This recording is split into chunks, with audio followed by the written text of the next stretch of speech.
İyi günler arkadaşlar, nasılsınız? Ben Azamat, Rus vatandaşıyım, Moskova'da oturuyorum. Birkaç senedir hobi olarak Türkçe öğreniyorum. Bu kanalı Türkçemi geliştirmek için kurdum.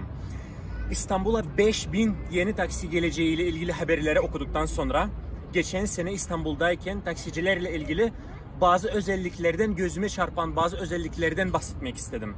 Ama bugün Moskova'da hava çok sıcak. O yüzden hadi eve gidelim, oradan konuşalım, orada anlatayım.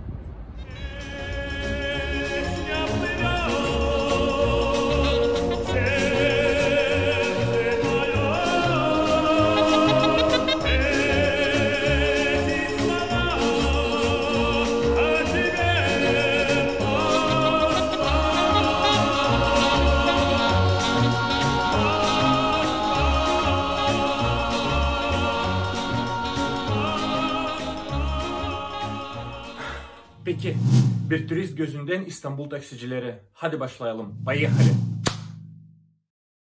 Seni götürmek isteyen taksiciyi bulmak çok zor.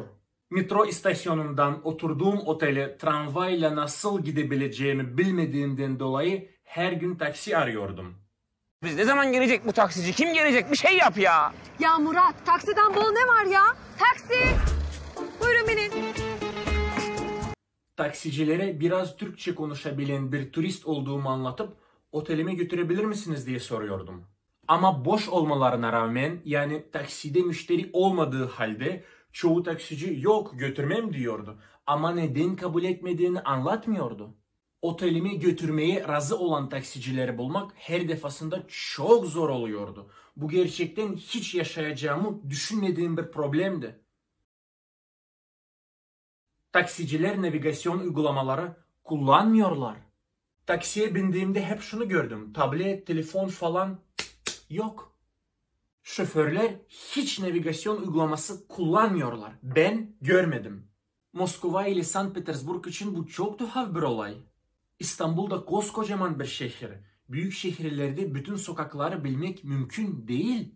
Bunun yanında sokaklardaki trafiği bilmek de navigasyon kullanmadan mümkün değil. Ama taksicilerin ve genel olarak şoförlerin navigasyon kullanmamaları trafiği daha kötüleştiriyor. Abicim bura olmaz ki oğlum, yolun ortasındasınız ya. Navigasyon yoksa geçeceğiniz sokakta kaza olup olmadığını, yol çalışması olup olmadığını nereden bilebilirsiniz? Ve gerçekten İstanbul'un labirentlerinde yolu bulmakta zorlanıyorduk. Ve zorlanırken harita uygulamasına ben bakıyordum. Türkiye'ye ilk kez gelen yabancı, takside müşteri olarak bulunan insan, navigasyona ben bakıyordum. Bilmiyorum, belki Türkiye'de bu sıradan bir şey ama Rusya'nın büyük şehirlerinde bu böyle değil.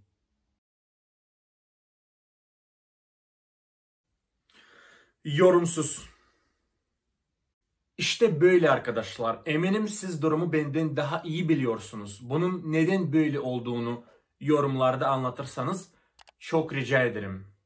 Bu videomun açıklamasında Instagram hesabımın linki de var. Orada Rusya ve Rus diliyle ilgili hikayeleri Türkçe, Fransızca ve İngilizce paylaşıyorum. Eğer ilginizi çekerse takip edebilirsiniz.